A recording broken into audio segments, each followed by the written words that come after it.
Recording in progress.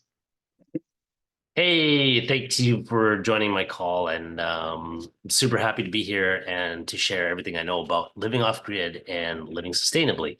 I built a house that's completely off grid a few years ago. It's on 18 acres of land here in British Columbia, in Canada, in the forests. It's a beautiful place, and right in the middle of the forest. And before that, I knew nothing about building a house and living off grid. In fact, I came from a place that was probably the most polar opposite of where I am now. I lived in a city in Las Vegas in a three-bedroom house in the suburbs, and now have a house in the forests of British Columbia. How did that happen? Not only did that happen, but I also don't have a career that lends itself to be something that would make sense for me to build a house. In fact, I have a career, or used to have a career, that was the opposite of construction. In fact, I never built anything before I got up here. So before, my life in Las Vegas was a professional circus performer. Yes, that's right. I am a circus performer and have been for many years. And in Las Vegas, I was working for Cirque du Soleil in Ca, one of the big shows there. And my ex-wife and I had decided that we would want to get out of Las Vegas and move to the forest. Our son at the time was 5, and we thought it's time to give him a different life than the city of Las Vegas. And if you've been to Las Vegas, you know it's about lights, gambling, um, fast life, alcohol, drugs, sex, uh, consumerism. And that wasn't the environment that we wanted our son to grow up in. And also, I think we were both quite tired of it as well. We made a trek up towards British Columbia. My parents retired to a city in British Columbia, but we kept driving and ended up in these forests. And one thing led to another, and we decided to give it a try, come up here. And we ended up buying an 18-acre piece of land. Once we bought it, we realized, well, what are we going to do on it? We're going to build, how we're going to build. And we spent a year living in an RV completely off grid, almost 2 years, in fact. No running water, no electricity, just 2 solar panels. So we really had the minimalist experience living in, living in Las Vegas. Sorry, living in the forest of British Columbia, and then we built the house. So my little presentation here is divided in 3 parts. Just my intro. Second part, I'm going to show you some photos of what the house looks like, but also my life previously in Las Vegas and around the world when I was a professional circus performer. And then the third part, I'm going to go through something that I call the off-grid starter kit. And what that is a little guide that kind of walks you through some of the main key things to think about. And it's in a PDF, and I'll also send it to Natalie in case you would like to get it to download it as well. So let me show you some photos because they'll give you an idea of what it really looked like. Oh, that was a shot. Right here is me as a circus performer way back when. I mean, this is actually a few years ago. This is a while ago, performing on a stage, doing some handstands. I taught a lot of circus, me doing some tricks. So, I show you these photos because I think sometimes when you have a dream to live in a forest or live off grid, or, a lot of people I've talked to, they think they have to have some sort of background in construction, or you've got to be a lumberjack of some sort, or you got to be really comfortable living in you're a hiker, you're a camper, and that's all you do all summer. And so then you'd be suited for living off grid. But no, I was a circus performer. So how does that qualify me to build a house and live off grid? It totally doesn't, which means anything is possible. So I want to encourage you to think that way. This is a shot of the RV that we put on the property in the beginning. That little shed next to it houses a wood stove. That's how we heated the RV in the winter.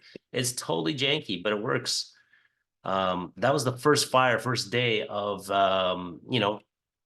being on the property, because we had nothing, no fire, no propane, no water, cooking over an open fire. Few shots of the build. That's installing the water system. That's me chipping away ice so we could melt snow and ice in the winter so we could have some water to wash dishes with. A few more shots of the actual construction. I'm not going to go through all of these, but I'll talk briefly about some of the things during construction afterwards. That's me doing a headstand on the chimney that I built to my house. Not recommended. It's not the best place to do headstands, but I couldn't resist. And so as you can see, it's basically a regular house. And there's the final product, house in the country. And there's our solar panels. There's 16 of them on a bright sunny day there. And on the inside, we built some anchors for trapezes or circus performers. So everything was very, very custom. And a few shots in the winter. Yeah.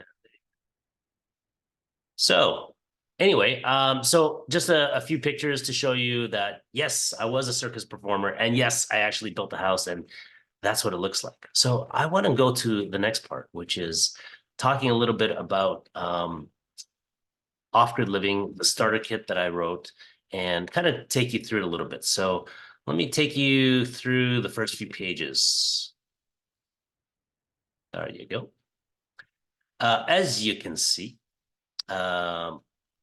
this is a quote that I really love because I feel like it sets the mindset for all of this. Love the world as your own self, then you can truly care for all things. And for me, what that means is that this journey about living off grid is not about building a house really, or even recycling and reducing. It's really about what I really learned is the more I learn to love myself or accept myself, the more I actually wanted to protect and take care for the environment around me. I think there's a little bit of um, a discord when we take really good care of things around us, but we're not actually taking care of ourselves.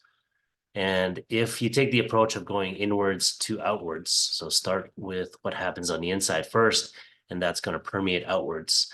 I kind of learned that taking care of myself from a mental and emotional standpoint was key to building something that really made sense in the environment. Hope that makes sense. Let's go back to my little starter kit. I'm going to jump ahead to these things right here. Called the 4 key questions.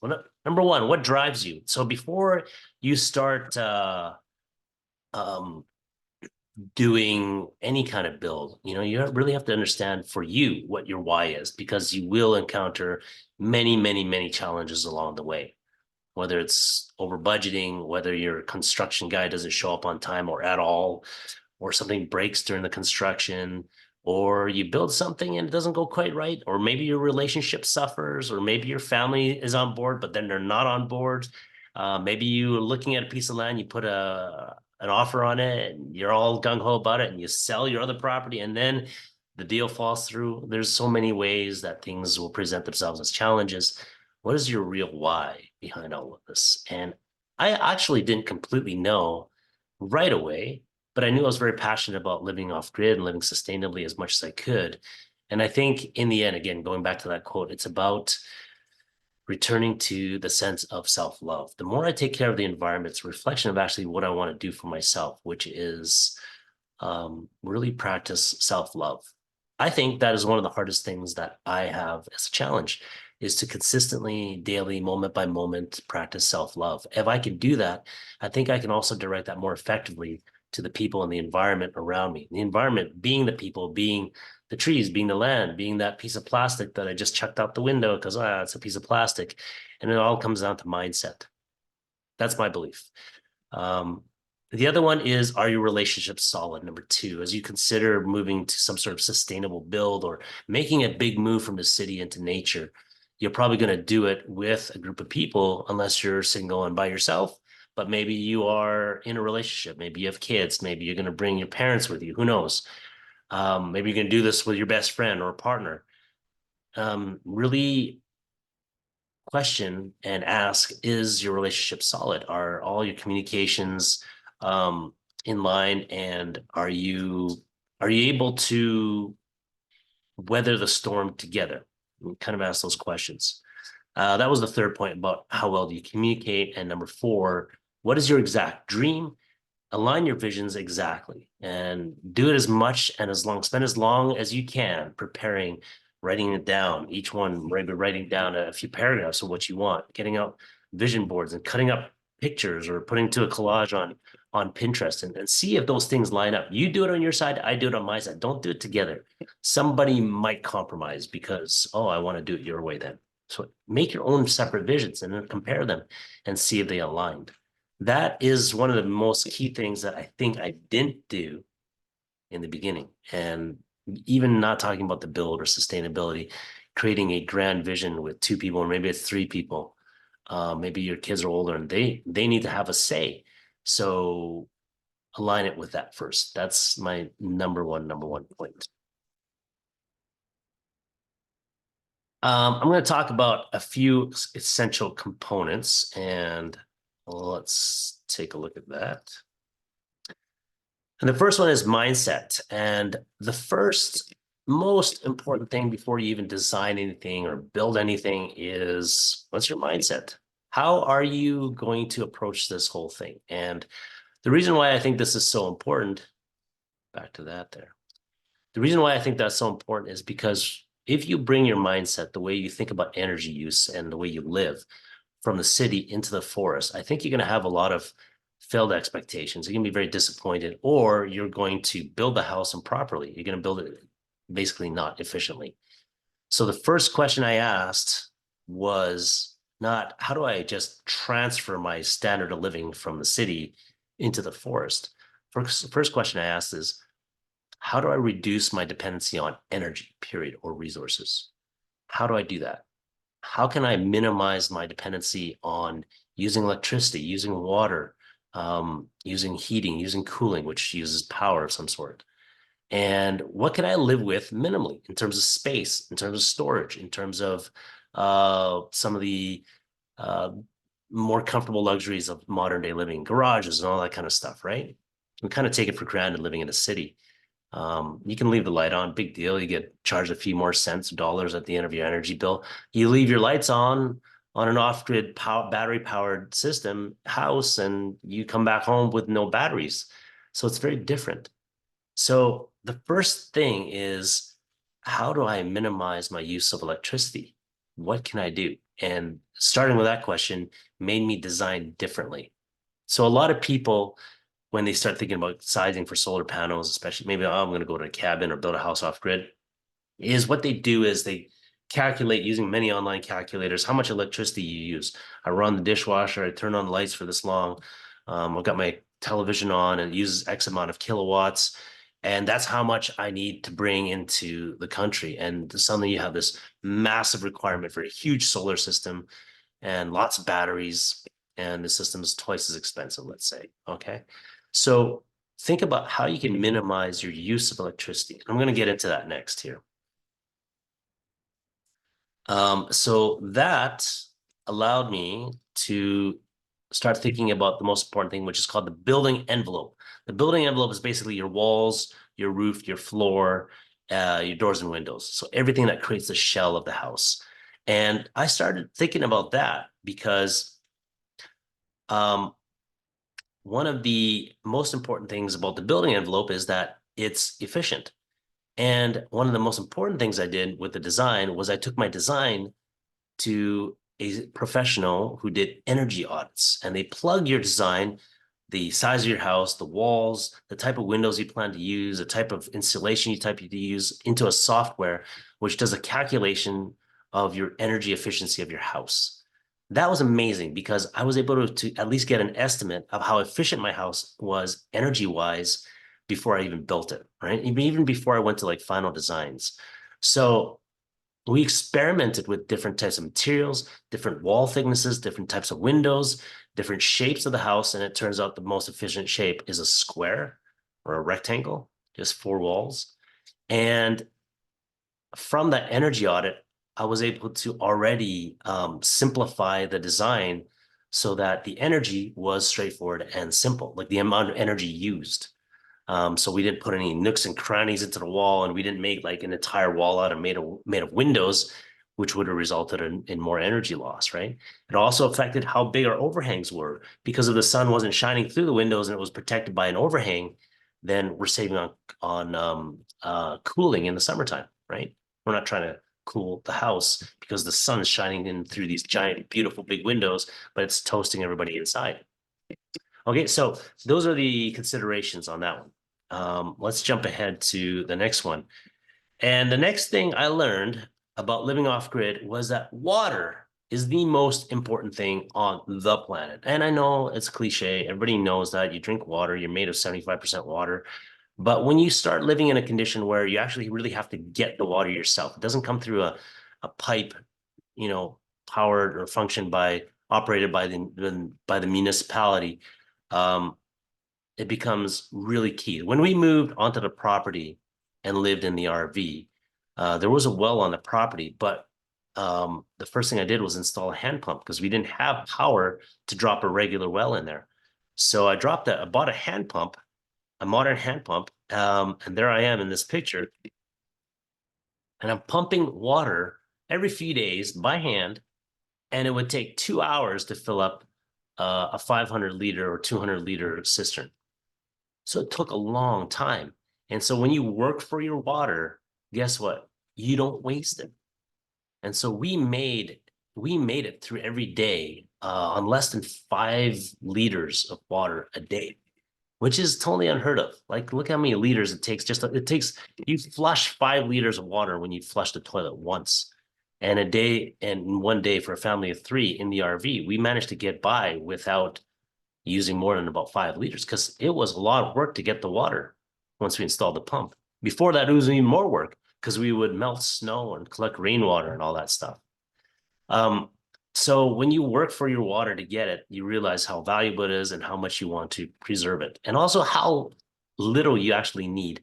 You don't need to take 3 showers a day. You don't need to flush the toilet every time you take a pee. In fact, we didn't even have a toilet. We had a bucket. That's where we peed and pooped. And then we took it out to a compost area and dumped it out there and covered it with sawdust or whatever we had. Hay, dirt. So it really water was such a major thing. So it was the first thing I did when we started building the house was to make sure we had a system of water. And again, applying the question, where can I reduce my use for energy and power? Is we had the well at the bottom of the property, and our property is up on a slope and a hill. So I decided that I thought the best thing to do is to do a gravity-fed water system. So I put a cistern, dug out a big hole, dropped a cistern with an excavator at the top of this hill, 100 vertical feet up, and ran some pipes all the way to the cistern and then pipes down to eventually where the house would be built. Put all that together, had zero experience in underground plumbing, and basically learned on the way and figure out which fittings and pipes and what diameter would work to pump enough water up to the cistern without too much pipe friction, all that kind of stuff I had to learn. That's why the internet was huge. And now we have gravity fed water. So every time we turn on the tap, there's no power required. It's all fed by gravity. It's consistent at nighttime, at daytime, it doesn't matter. You don't have to turn on a pump.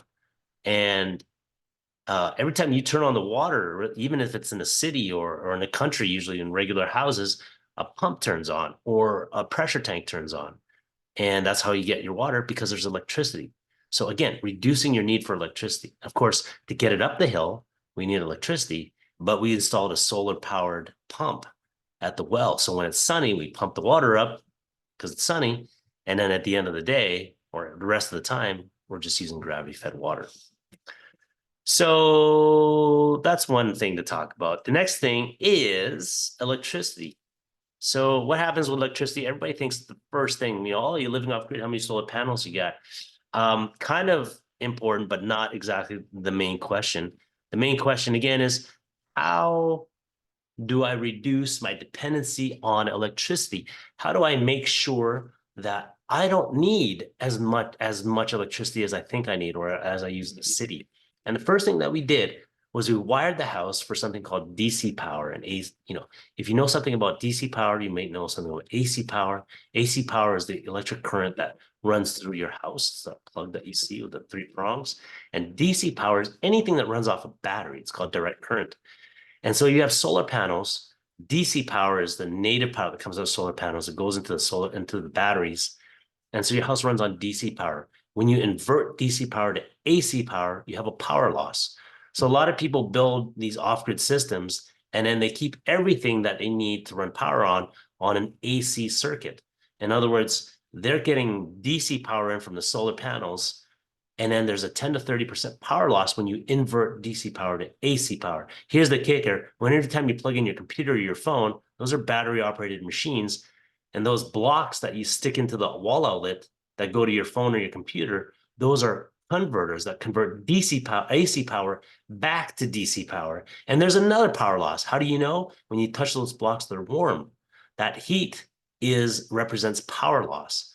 So you have another 10 to 30% power loss. You're not getting 60 to 70, even 60 or 70% of the power you get from the panels just to charge up your computer or your phone. So what we did was we wired our entire house for DC power. All our lights are on DC. Our water pumps are on DC. Our fridge runs on DC power. I got special plugs that powered our computers and phones on DC power. So when we needed AC power, like to run like a vacuum cleaner or something like that, we could flip the inverter on, run it for a period of time, an hour, half an hour, whatever, 5 minutes, and then we could turn it off again. So that's one of the biggest things we did electrically. And then what it allowed us to do was have not necessarily a smaller bank of batteries, but the batteries would last longer. They would never just die or run out. And that's what I've heard from a lot of people. And that's kind of everybody's fear of living off grid. You know, am I going to have enough power to do the things that I need to do? So far, yes. And there are occasions in the middle of winter when it's really dark and it's been snowing a lot, and the batteries are low and their solar panels aren't charging up. You could put an inverter or you could put a generator and hook it up to your system, charge up your batteries. And also what you could do is just don't do your laundry at night. Wait till the day when it's sunnier. Or, you know, if you don't do your laundry, you can do it by hand too. I actually bought a hand-driven washing machine. I haven't tried it yet. So when I do that, maybe I'll let you know. But that's the first thing about electricity. So let's talk a little bit about transition tips. Okay. So one of the things that allowed me to make this transition and it felt more manageable was to make sure that you have some source of income that you could move with. And increasingly, I think in today's world, especially post-COVID, where more and more people are comfortable working, you know, remotely, this was a key thing for me. And I have a marketing business, so I can do film work and other marketing things anywhere I go with a computer. And so that allowed me to move from Las Vegas into the forest, establish a data cell connection for the internet, and still do all my work. In fact, one of my biggest clients had no idea that I moved until about a year later. And then I was on a big conference call with them, and they said, well, why don't you come into the office on Tuesday? And their main office is in Las Vegas. And I said, oh, you know what? I'm sorry. I didn't really tell you, but I moved. And they go, oh, where'd you go? You moved to LA? Like all the marketing people go to LA. No, I actually moved into the forests of British Columbia where I live off grid in an RV, all out in one sentence. There was total silence. And then one person says, oh, I wish I had your life. So anyways, so that is one of the main things about moving. If you can ensure or create or kind of like alter your current work so you can work remotely, it will be incredibly helpful to move out. And then, you know, you can be on land and still do your work. So it doesn't really matter where you are. Live on your land before you build. That was huge for us. We ended up living in an RV for about a year and a half, and we realized that was very important. First of all, it helped us learn how to live minimally, live with less space, less storage, no water, intermittent electricity from 2 solar panels, and to make you realize that you can live. It wasn't just like a weekend camping trip or even gone away for a week roughing it in the woods. This is how we were living. And we learned that we could live that way. Was it super comfortable? It wasn't uncomfortable. It was just totally a different experience. Would I want to live like that always? I probably could actually. And I think that's the realization. Um, to let go of a lot of our concepts about space and requirements and resources when you live in a city. Things just balloon and you got storage in your garage, fills up with crap. And you realize you don't need half of that stuff. You don't even need 90% of that stuff. Um, let's talk about a few other things. One of the points I talk about in the transition tips is build it yourself if you can. And the for me, the reason why I say that is, um, I think there's a lot of value in delegating things you're not good at or you don't want to do. When we moved off grid and I wanted to build this house, I'm very, very happy that I did because for a few reasons. Number one, because I wanted to have the experience of building a house. And then on top of that, an off-grid house. So I got that. The second reason is there are not, or there were not, and I think there are still not very many people who really understand off-grid living and building. And even though you may not be a builder, and I certainly wasn't, I understood what I wanted to put in the house. There were things I wanted to try. So I said to a regular builder, I say, I want to build this house with these earth tubes, which bring in like geothermal heated and or cooled air into the house. They'd have no idea. And they would have to rely on me to kind of guide them through the build. Um, and I wanted to put all these different systems together into a house that definitely doesn't go into a regular house for construction. And there was nobody to guide me through that. And so if you learn to kind of manage the project yourself and get on site, pick up that hammer and do the stuff yourself, I think you will really get a pulse on your project and you'll get a sense of what's important to do for your house. If you're just delegating this to a general contractor and just telling them, well, we want the walls this way, and there's a chance that your house won't quite get built the way you wanted it exactly, especially if you're trying to integrate all these different off-grid systems. So consider that. And the last point I'll make is finish what you start. I found that once you start something, you just go through the momentum and do it. If I was building a deck, I would start and I would finish. If I was doing the siding, I'd start it and finish it. And you do those in phases because not everything happens all at the same time. But from breaking ground to lockup, which means we had the doors, windows, walls, roof, and floor all put together, was 6 months. It was a sprint to get that done. So when you get started, sprint. And that's why I also say try to create your income online as well. So that way you can work, you can be almost on site with your job. You're not driving an hour back into your site. If you can get internet access, set up your space. Maybe it's an RV or something like that. Set up a small power system, 2 solar panels with some batteries, and get to work. And then hit that, hit that construction running. All right. Here's a fun little page to share with you here. 7 essential items. These are the things that I think are so important living when you start living off grid. Get a truck. Get a beat up truck. It's going to get smashed around. I drove my truck up into the forest to cut down deadwood for firewood and it got banged up and scratched. Don't get a nice new truck. Buckets. Get lots and lots of buckets. You can use buckets from everywhere from like moving sand to pooping in it to carrying dishes for washing at the creek. Who knows? Cordless power tools, don't skimp on that. I should have bought those 3 months before I actually bought them. So as soon as you get on property, buy a nice set of on sale power tools. Candles and flashlights, that goes without saying. Get a portable generator, a small one that you can pick up easily. It's going to cost more.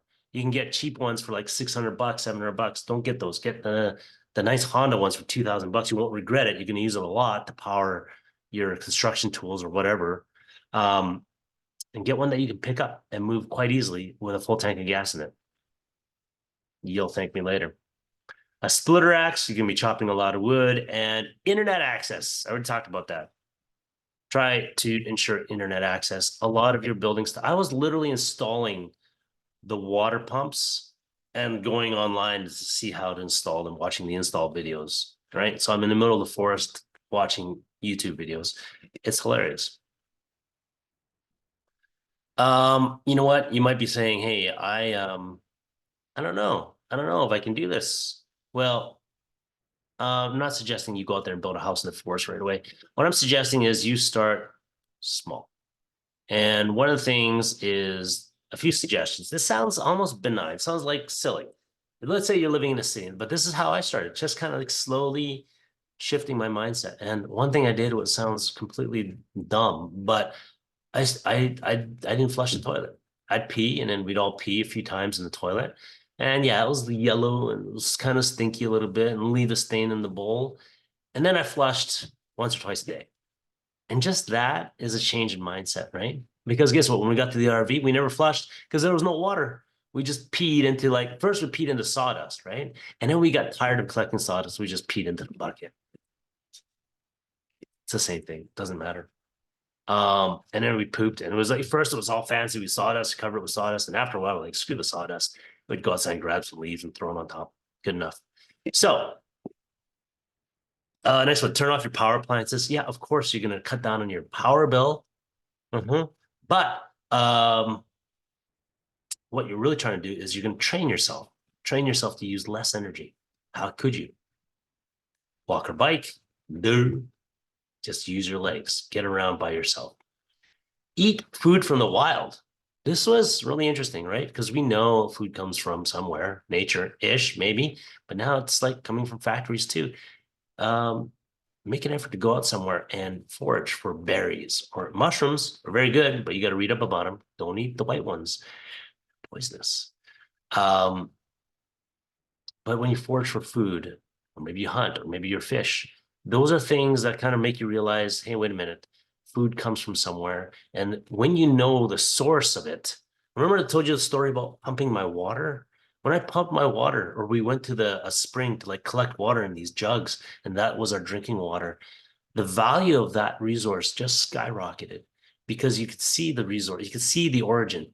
When you shoot an animal or you get a fish and then you got to bonk it on his head, at least this is my experience, you realize, hey, wait a minute, this is a living thing that I'm is sacrificed its life. I just took its life.